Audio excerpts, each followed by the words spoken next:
All right, great. I think we're live. Hello, everyone. Looks like we already have one viewer. Awesome. So hello to anyone just watching this in the future. Welcome, welcome.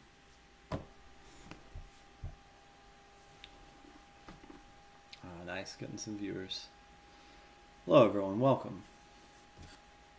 Hope you're having a good Friday.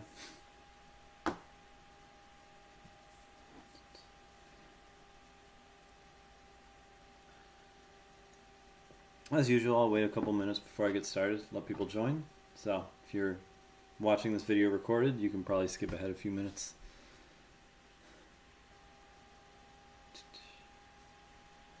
Yeah.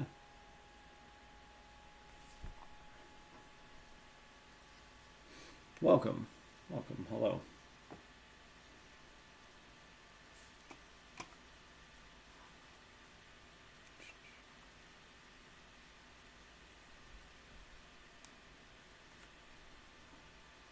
Feel free to pop into the chat.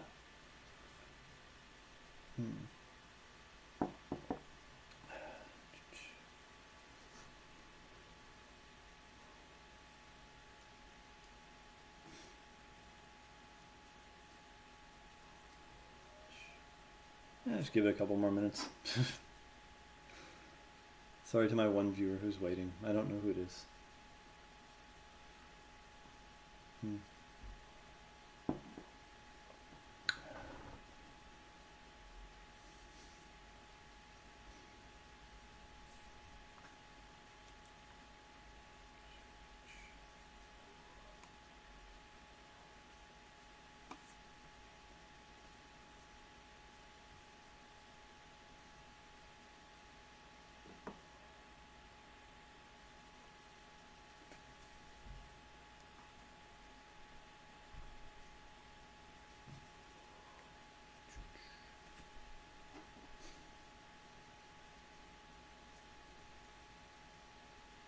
I never know what to do during these minutes.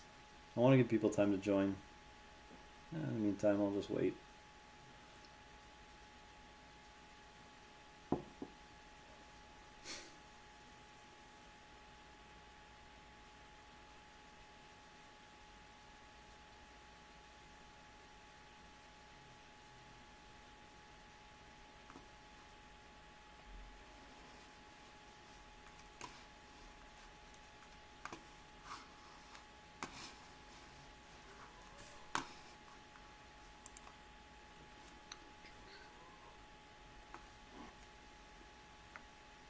I'll give it maybe one more minute.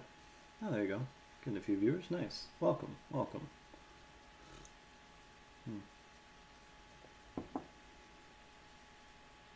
Hope you're having an awesome Friday. Nice. Andrew. Sweet. Welcome. How's it going? All right.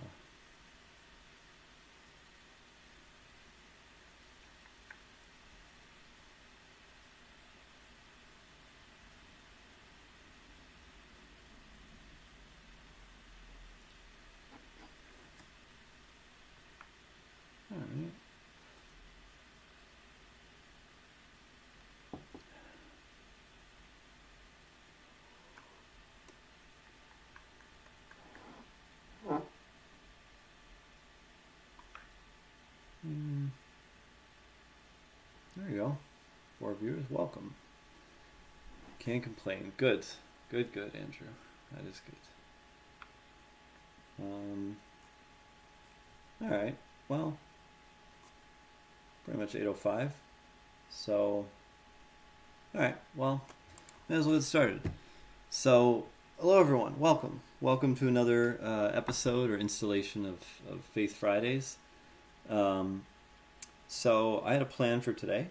I posted that today I was going to be talking about the story of Christianity. I was going to talk about how what makes Christianity unique is the fact that it, is this story that unfolded gradually throughout history.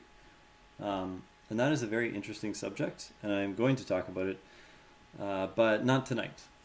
Tonight I had a change of plans, and so I decided instead to show you guys a game. So I'm going to show you guys this game that I really like, and I'm going to talk about this game, and I'm going to talk about how it relates to Christianity and how it relates to the theological virtues in particular. So that is the plan. So yeah, what is this game? Hopefully you can see this. So this is an anagram game. If you don't know anagrams, it's just, an anagram is when one word can be rearranged to spell another word. So, top is an anagram of pot. But this game is just about unscrambling words, basically. So it's very simple. You press enter. It gives you a scrambled word. It just picks a word from the dictionary, scrambles it, and you have to unscramble it. And that is it. That is the whole game. So you can press space to, kind of re-scramble it. And you can also, if you want, you can look for shorter words, and that gives you extra, bonus time. But I don't really usually do that. So, but yeah, this is the game. This is an anagram game. In this case, the answer is present. And yeah, I love this game. This is my favorite game in the world. I've put hundreds and hundreds of hours into this game. But I want to talk about it because, in a strange way, this game ended up being kind of my companion on my long journey to Christianity. And in some ways, it was the perfect companion.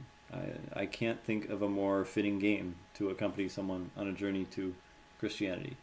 In fact, I would say that in some ways this is almost the most Christian game I could imagine.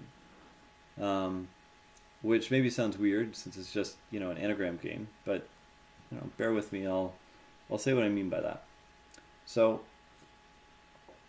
I had this long journey to Christianity. And you can there's different phases of it, of course, but you can sort of block off this 2-year period, roughly speaking, from March 2020 to March 2022. And it was this kind of distinct phase of my life, distinct phase of my journey, you could say.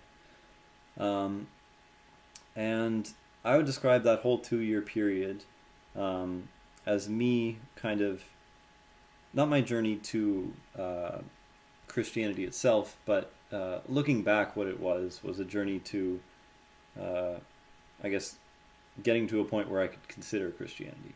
That whole period was about sort of getting to a point where I was able to honestly consider the possibility that Christianity might be true. And I was not at that place before. If you think of Christianity as a country or something, this was a journey to the border of the country. And then from then on, I sort of took steps into the country, and that has been the rest of this year. But I had this sort of strange 2-year journey, roughly speaking, where I was getting to a point where I could consider Christianity. And those 2 years were a very long 2 years, very difficult 2 years. They had a lot of, dead ends, wrong turns, false starts. But during those 2 years, I had this, a strong sense that I was sort of making progress towards something. I didn't know what it was, but I was sure I was making progress. And so I kept going, but at times very difficult. I would have some really hard nights of just, nights of near despair, where I just, felt like giving up on the whole thing. But throughout it all, this game in particular was my companion.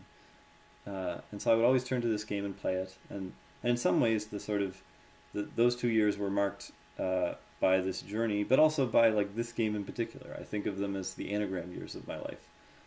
But as I said, this game was particularly fitting for a journey to Christianity. Why is that? Why this game in particular, this random anagram game? Like I said, it ties into the theological virtues. So, all right, well, first of all, what are the theological virtues? There are a lot of virtues in Christianity, but there are three sort of primary ones, the theological virtues, and they are faith, hope, and charity. Charity is often just also translated as love, so just faith, hope, and love. You may have heard of that from the Gospels, or not Gospels, the New Testament. Paul says, faith, hope, and love, these remain, but the greatest of these three is love. So these are the three theological virtues. And what they have to do with this game, well, basically it turns out that looking back at this game, looking back at how I played it over these 2 years, you can kind of divide up my playing of the game into these three distinct sort of phases. Phases where I played the game differently and played it for different reasons and got different things out of it. And they kind of map decently well to the theological virtues. So I thought I'd talk about that. But, so yeah, I was playing this game for these 2 years. This game was introduced to me, it was linked to me by a friend, and I instantly fell in love with it because I love anagrams, and I have always loved anagrams. Even when I was a kid, I loved anagrams. I would look at signs and try and do them. But anyway, so when I found this game, I was immediately hooked. I was like, this is the game I was made for. So I was obsessed with this game, and I played it a lot. Initially, my goal, initially I just wanted to get better. I wanted to break my record. What I would do is I would play rounds of 100, 100 words, and try and get as many as I could. And I would try and break my record. And when I started, I could get maybe 80 out of 100 or something, maybe 85. But slowly, I got better and better. My record got higher and higher. And once it started getting into the 90s, I knew that eventually I was going to have the goal of wanting to get 100 in a row, a perfect round, right? 100 out of 100. So that was sort of more or less my goal. And so in that sense, you could say that this first phase of me playing this game, which was all about just trying to break my record and eventually get 100 out of 100, was characterized by the virtue of hope, right? When I played this, during this phase of the game, I was mostly just, hoping to get a perfect round. So what is the virtue of hope, though? How can we understand it? Because I remember when I first started looking into Christianity, I'd heard that, hope is a virtue, and that seems sort of strange to me.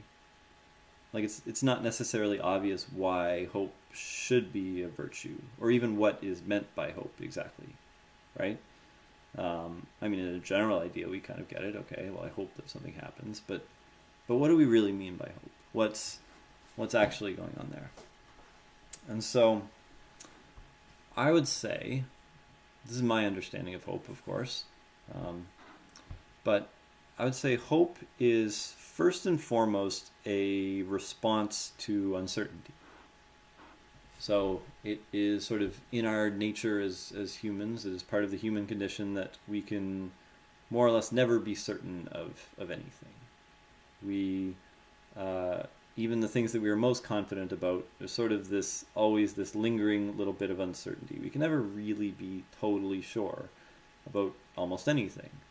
In fact, in a way, the only thing we can be certain about is that we can't be certain of things.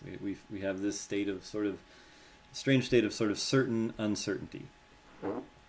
So the question is, what to do when faced with that uncertainty?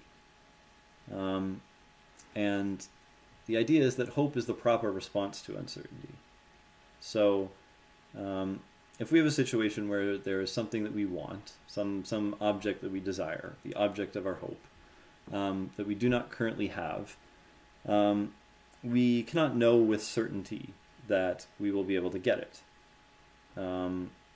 We can we can know that it is, not certain, and we can know that it is not impossible, but that's sort of all we have.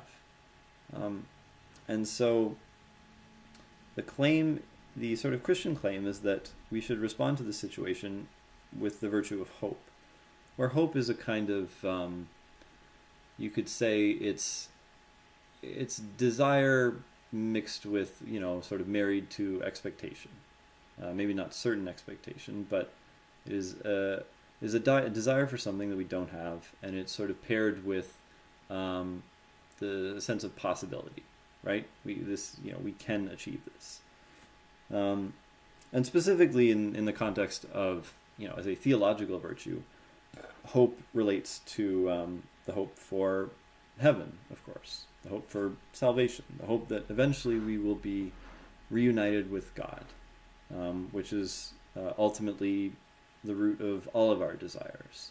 That is what we truly desire at our core, and all desires on this earth are sort of a reflection of that desire. So to have hope in a Christian sense is to have hope for our salvation. And I would say really hope is ultimately about kind of balancing between the dual sins of presumption and despair, you could say. Because in being faced with a situation of sort of uncertainty, we could go one of two ways. We could sort of get into a state of presumption, where we, presume the good thing will happen to us. We presume that we will be saved. And that can lead us into a state of just, apathy and laziness. We say, okay, well, I know I'm going to get this thing, so I don't have to do anything to try and get it. And that would not be good. And then the flip side of that would be despair. Would be to say, okay, there's no chance that I will achieve this thing that I want. There's no chance that I will be saved. And so I'm not even going to try. And clearly that would also be bad. So hope ultimately is about, balancing between these two extremes, finding this golden mean, where we cannot know that we will achieve something, but we know that it is possible. And so we respond to that with hope. And you could say that ultimately the intended fruit of hope, the thing that it is supposed to inspire and instill in us, is perseverance. From hope should come perseverance. We keep going and we keep trying because we have hope. We have hope that we can get the thing that we desire. And so that is why we are called to persevere as Christians. It's why we're sort of called to persevere to our last breath, to never ever give up, and to always strive to achieve our salvation and to do the will of God. And that sort of continual striving is supposed to be fueled ultimately by hope. So that's like theological hope, but you can also have just sort of regular hope about ordinary things. In any case where there's something that we want and we can't know that we can get it for sure, the proper response is still hope. And I guess you could say that I like to think of it as sort of there's sort of 3 Ds that make for like fertile ground for hope. There is hope if an object is desired, difficult, but doable. Like that is when you should sort of turn to hope. And hopefully hope will make you persevere. So I would say that is sort of the idea behind hope and why it's a virtue. Ultimately, it's about getting us to persevere. So yeah, going back to the game. So so what does hope have to do with this anagram game? Well, pretty straightforward, I guess. During this phase of the game, I really wanted to achieve this goal of mine. I wanted to get 100 words in a row. And so each time I started a new round, you could say that I was, in a sense, practicing the virtue of hope. Each round was an act of hope, because I couldn't, you can't know that you will be able to achieve this goal, and in fact, for any given round, you know that it's pretty unlikely that that will be the round where you finally achieve it. If you've done hundreds of rounds, any particular round is going to seem, you're like, well, what are the chances that this is it? But there is always that chance, and so you have that hope, and that sort of hope in that particular instance is fueled by kind of the overarching hope, the confident hope that you will be able to achieve it, eventually, and so you keep going. So anyway, so that was what I did. I kept playing. I have put just hundreds and hundreds of hours into this game. So yeah, I did many rounds, and usually I would lose, on like maybe the 30th or 40th word. That would be kind of typical. And if a round went into the 60s, that was like a good round. Got into the 70s, that might be when you would sort of take notice. And if you got into the 80s, that would be when you would start to get kind of excited, like, oh. And then into the 90s, that was when your heart would start pounding. Like, I only have like 10 more words. Like, I've done 10 words like a million times. But I lost so many times in the 90s. Oh, so many times I would just get to 95 or 97, or I even think I lost on 99 once. Usually I would just get in my own head, and you get so sort of nervous or whatever that you just screw up. But eventually I persevered, and I did it. I eventually got 100 in a row. I remember I was over at my parents' place, and got to the 99th word. I was nervous, but I just took a few seconds, calmed down, and then I pressed enter, and there it was. And the last word was welcome, Mark. Alec Guinness, genuine class. Yes, Mark, we're talking about anagrams. Sorry. Anyway, there it was. So I eventually got 100 out of 100. The last word was squander, which I thought was fitting. I, for once, did not squander a chance. So yeah, that was the first sort of phase of me playing this game. It was just all about achieving that goal, hoping for that goal, and eventually I got it. And so I would say that phase was characterized by me kind of practicing the virtue of hope.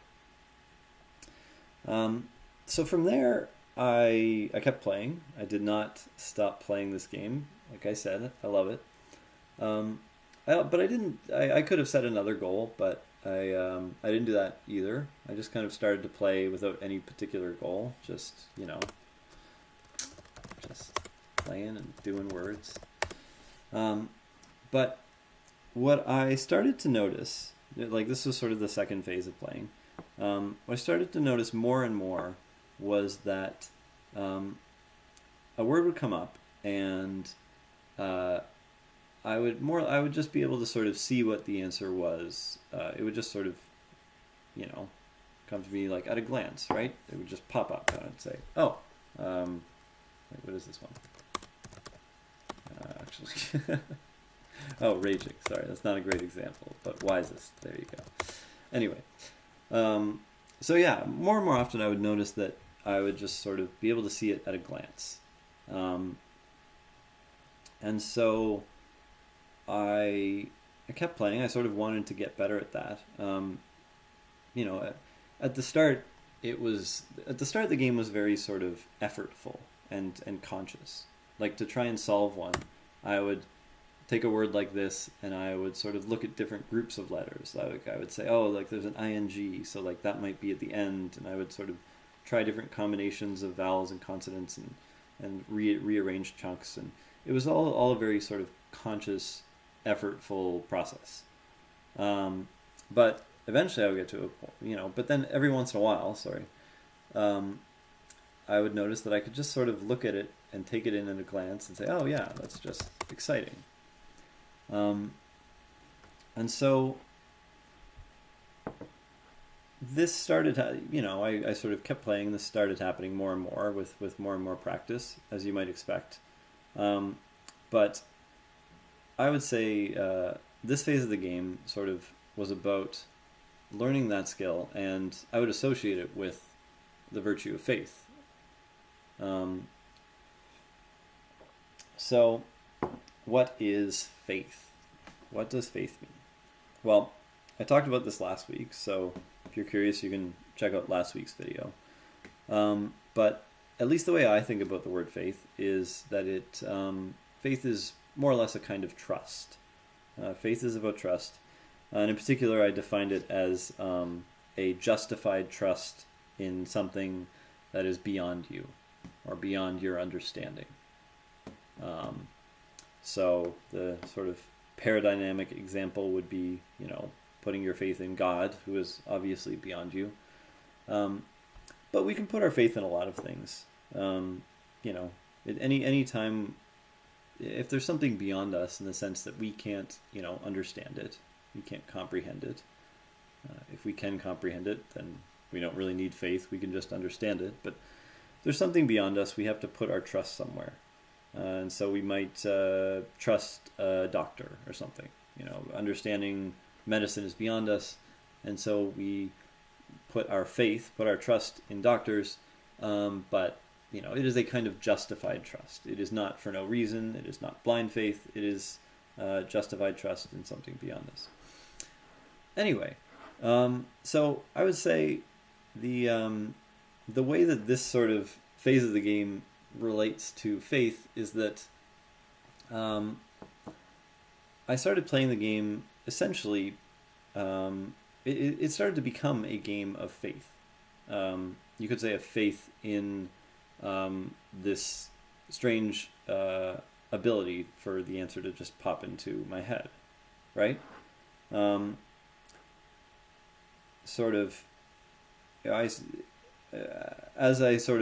As this became more and more common, like more and more often, the answer would just kind of pop into my head. I came to sort of start to trust that, put my faith in it.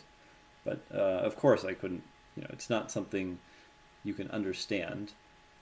That's just sort of how it works by definition. Like when you when you learn a skill like that, and this often happens, it kind of gets wired into your brain. It becomes sort of more like hardware than software. And so it just kind of comes automatically. But almost the price of that is that it becomes beyond our understanding. Say, okay, well, can't understand how this works. It's just a black box, and it just does it. So okay, that's fine. You could sort of think of that as a kind of faith, a kind of trust. But I would say the interesting thing about this is how it changes how the game is played. Because when you start to, when this starts to happen, you learn to, the game changes, and you more or less have to learn to play the game by not playing. You have to stop doing anything. Essentially what you do is you press enter and you look at the letters, and then you just expect. That becomes the game. Just sort of you just sort of do this motion of expecting an answer to come, and that's it. And then hopefully it does. And sometimes it would and sometimes it wouldn't, and more and more often it would. And so you kind of grow to trust in this black box skill. But it is that motion that is the key. There's this sort of motion of expecting, or this motion of trust or faith, you could say. Giving yourself over to the game. I would say that is kind of at the core of what faith is and how it sort of feels. It's the internal feeling of faith is kind of this, throwing yourself forward, almost off a cliff, and just sort of expecting to be caught. And sort of knowing that you can't know for sure that you will be caught. You can't know for sure. If I press enter now, assemble you can't know for sure that the skill will persist. It might fail you this time. You don't know how it works. And so you might just sort of fall flat on your face. And so I would say that this whole sort of phase of the game was about me, you could say, practicing faith in that sense. Every word, every press of the enter button was an act of faith. So that, more or less, I would say was sort of the second phase of the game, as I got better and better and practiced and got able to, for more and more words, I was able to just kind of solve them at a glance. And so eventually I got to a point where I had, more or less mastered the game. I could pretty much get any word kind of more or less right away. I mean, not every word, but for the most part.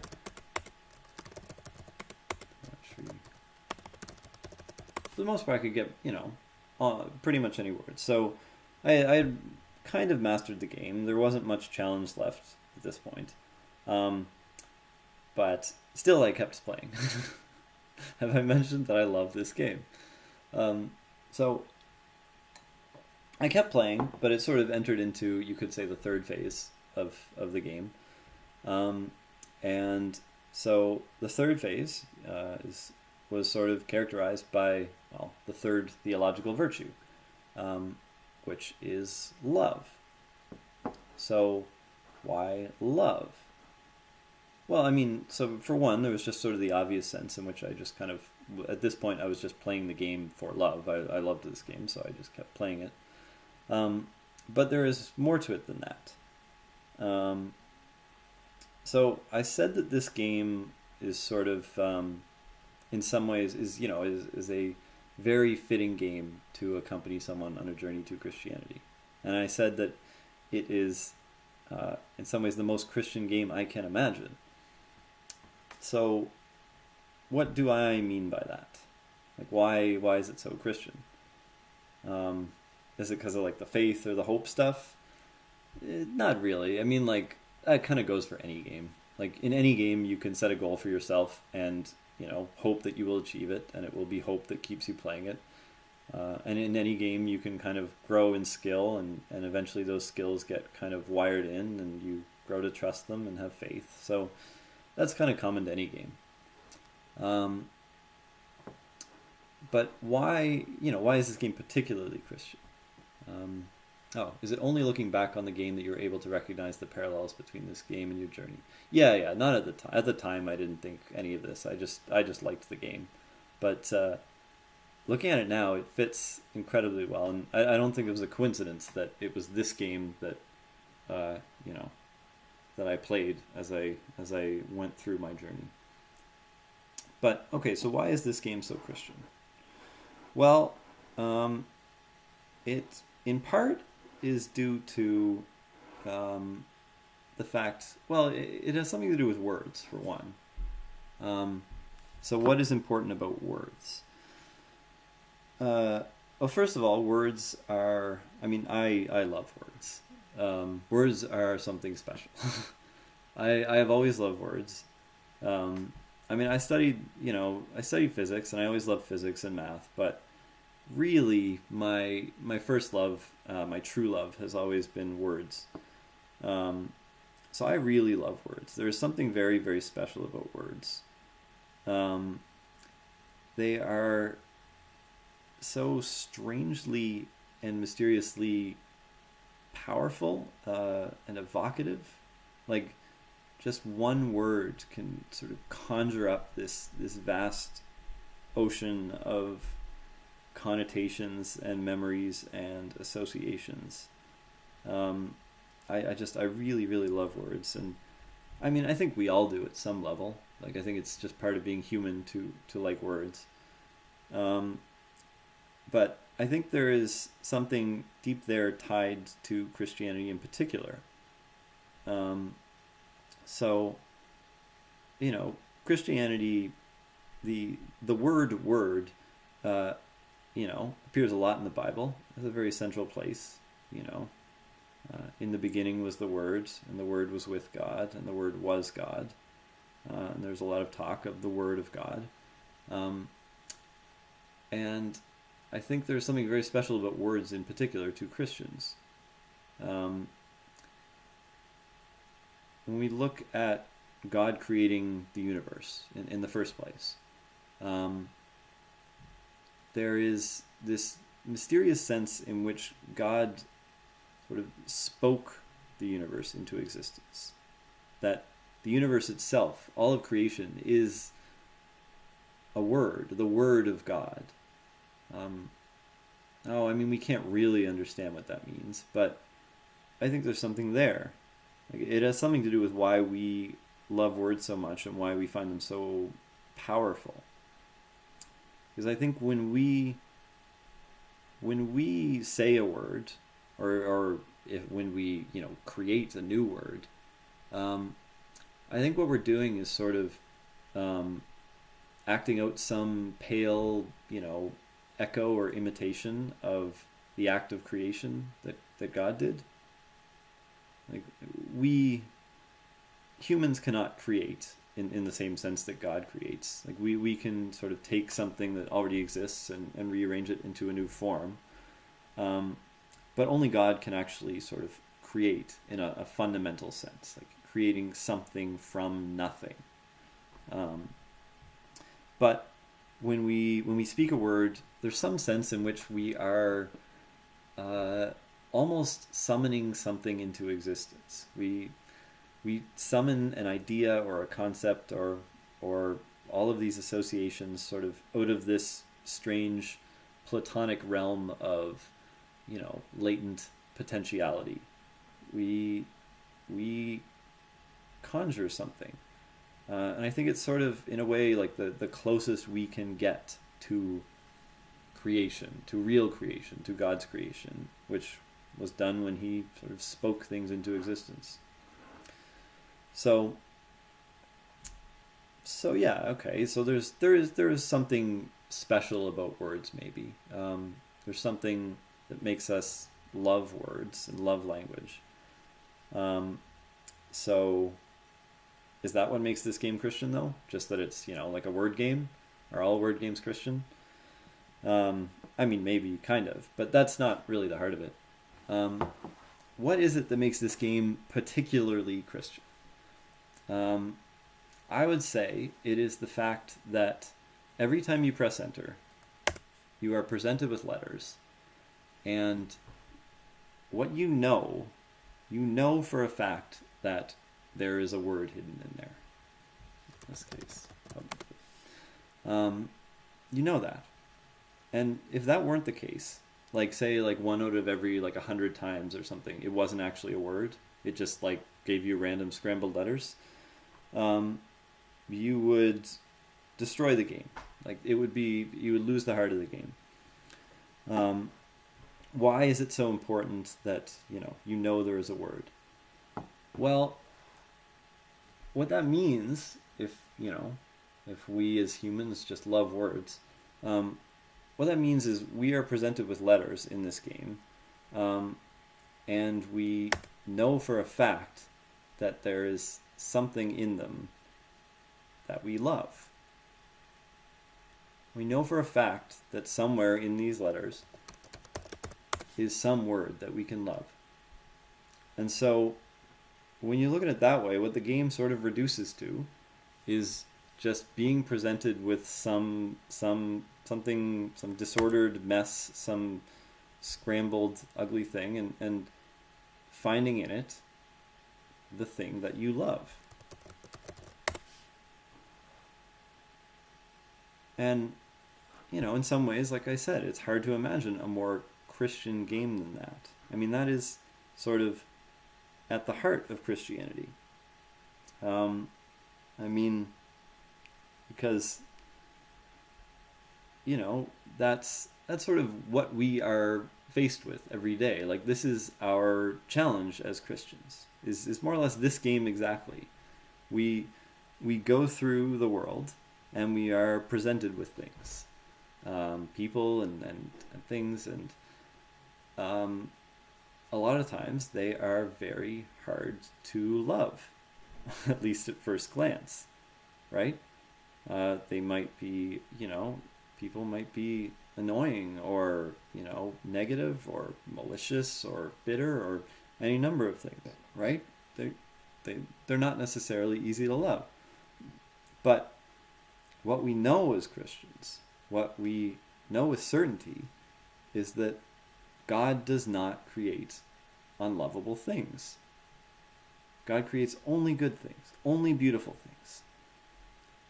You could say that every single thing that God creates has sort of been chosen from his dictionary of love, and chosen with infinite care and placed exactly where it should be.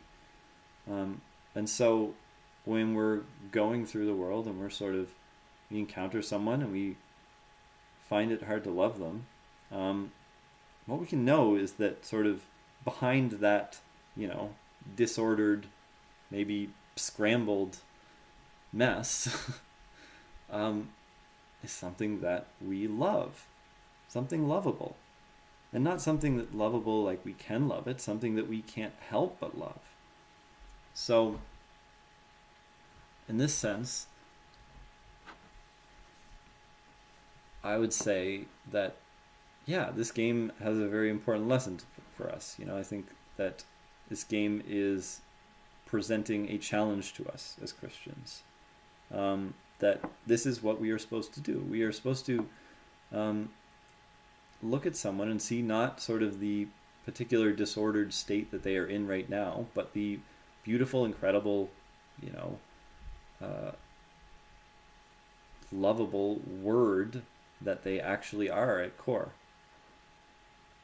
And I think this game also has with it, an important lesson. Like, I think the takeaway from this game, as a Christian, is a very important one, and it's that, you can get better at this skill. This is a skill that you can learn and you can practice.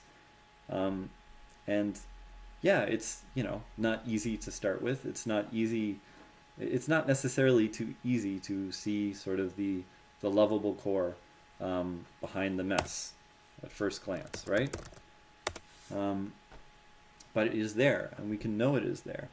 And if we sort of persevere, if we practice,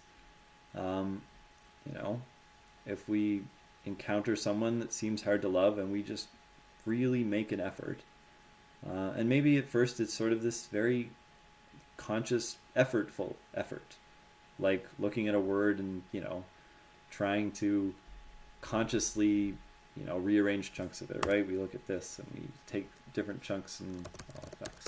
I don't know. But, maybe it takes effort, right? Maybe we, you might need to look at someone and know their story. You might need to look at someone and say, okay, it turns out that this person, grew up in an abused home. And that might be helpful to know. Why is that helpful to know? Like, is it sort of so we can kind of excuse them or sort of excuse any sins they might commit? No, not at all. Not even a little bit. But what it is sort of like that might be the key to allowing you to kind of see that person in the right light. Like, that might be sort of, knowing that is like knowing that ing sort of usually is at the end of a word, and that might allow you to, unscramble this person. So that is what I would say, is that, we are called as Christians to practice this, to practice loving people, even when it's not necessarily easy. But it's something that we get better at. We get better at it, and eventually it starts to become more and more second nature. Eventually we get to a point where hopefully we can just do it at a glance. Right?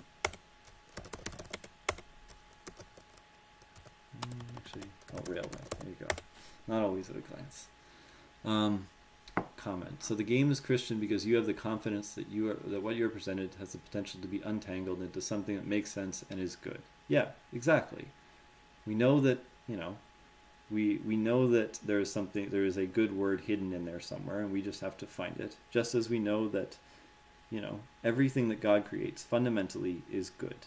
It is good and it is beautiful. And, we as creatures with free will can make choices that put us in a disordered state. We can scramble ourselves up. But at our core, we are always the same word. And that's sort of how I think about it when, God always loves you. He never stops loving you, no matter how much you sin, no matter how many bad things you do. And I think of it like this, you are, no matter what, that same word, which God will love. Now you might get into a pretty disordered state. You might get pretty scrambled. And that is not good, and God doesn't want to see you in that state, but it doesn't mean he stops loving you. So, yeah, that is sort of how I think about things, that we should, this is how we should approach our lives. We should go through life, and everyone we meet, we should be sort of trying to, I guess, see them from the right angle. Try and sort of see the lovable thing that is at their core. So yeah. Anyway, that is why I think this game is a Christian game. And so the third phase of me playing this game was, as I said, you could say, was me practicing the virtue of charity or the virtue of love, where basically the game ultimately gets reduced to something, very simple. It's just you press enter and you try and find the thing that you love. You make there's a motion you make in your heart, just like moving towards love. So yeah, those were the three phases of this game, which, as I said, I love. I've put many hundreds of hours into it. And yeah, I thought they kind of matched up nicely to these theological virtues. So I thought I'd talk about that. And as I said, it ended up being a very sort of fitting game to accompany me on my journey. So that is that story. There is an epilogue to that story, which doesn't fit in with any particular virtue, but that's all right. So basically, I got to a point, like I said, where usually I could kind of see the word, like, just at a glance. But I started to get curious, okay, what is a glance, though? Like, how long do you need to see the letters? So I got curious, and so I reached out to the guy who made the game, Paul Cristiano. I said, hey, can we put in like a mode where the letters just disappear? They show up for like a set amount of time and then they disappear. And he was like, yeah, cool. Like, I don't have time for it, but if you want to code it up, like, I'll put it in. And so I took the initiative and I got a friend to do it. I don't like coding, so I asked a friend and he coded it up. So we got this in here. So there's a mode where you can have the letters disappear after a certain amount of time. So we can go, a second. We could say, all right, that's all you get. Does anyone see it? Laughs. It's also kind of glitched. But we can do, say, 0.2 seconds. Anyone see it? Warrant. And partner. And try. So that was cool. But I wanted to see, all right, how low can you actually go? And so during testing, I kept going lower and lower. And finally, I got down to 0.02 seconds. So, 0.02 seconds. 0.02 seconds if you are on a like typical monitor is like 60 frames per second, 60 hertz. And so one frame is 0.016 seconds. So 0.02 seconds is basically about a frame. You know, the words will show up for maybe one frame, usually one frame, maybe two. So that was sort of the challenge. Like, could I get an anagram from just a single frame?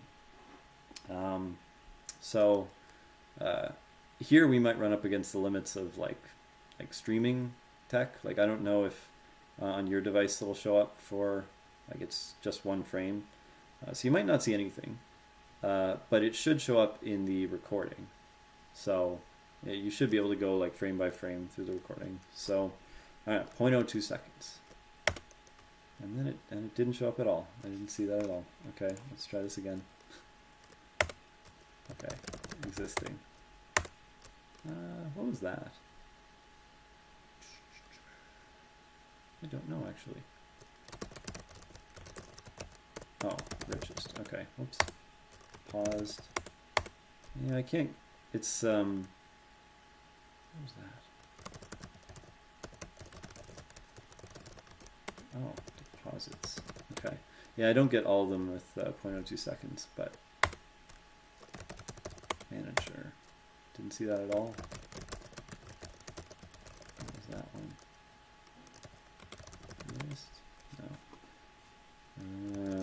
I don't know. Oh, earliest probably. Yeah. No? What is this one? Oh. Recitals. Jeez. Degree. Master. Strings. Wisely. Remove. Anyway. Alright, you get the picture. So yeah.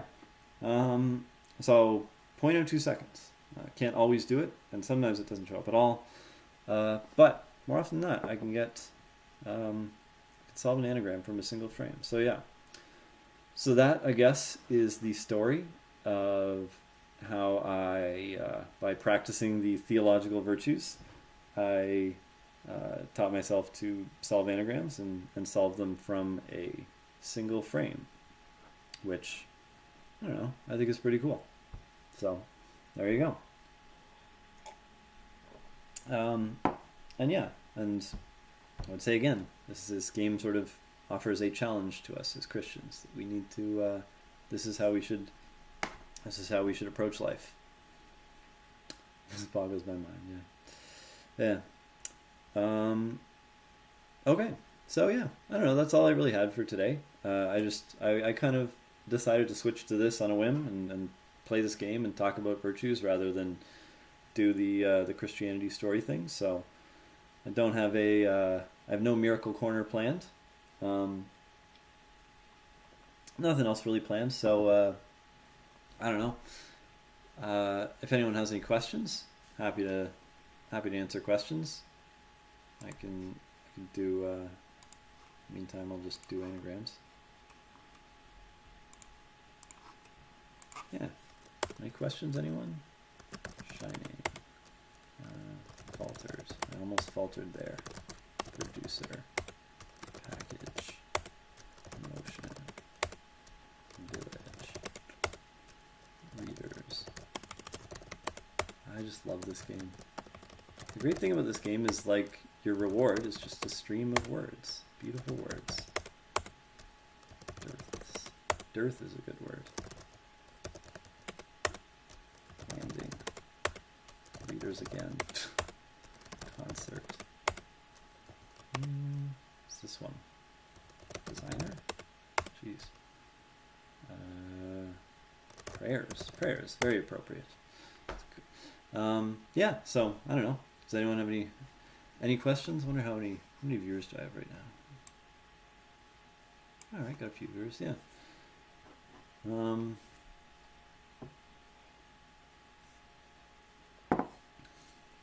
Yeah.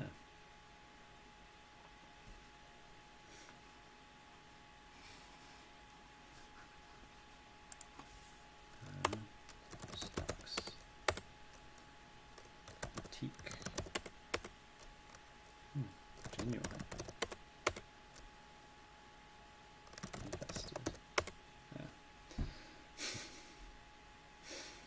All right. Well. All right. Well, if there's no questions, that's fine. No problems. As always, doesn't seem like you faced a lot of discouragement in this game. I don't know. At first, I mean, like I said, at first, I was not nearly as good, and I also I lost so many times. Like, just I got so close to 100, and I would just kept losing on like the last couple. So I don't know. It required a certain amount of perseverance, but mostly I was just I just loved the game so much that I just kept playing it.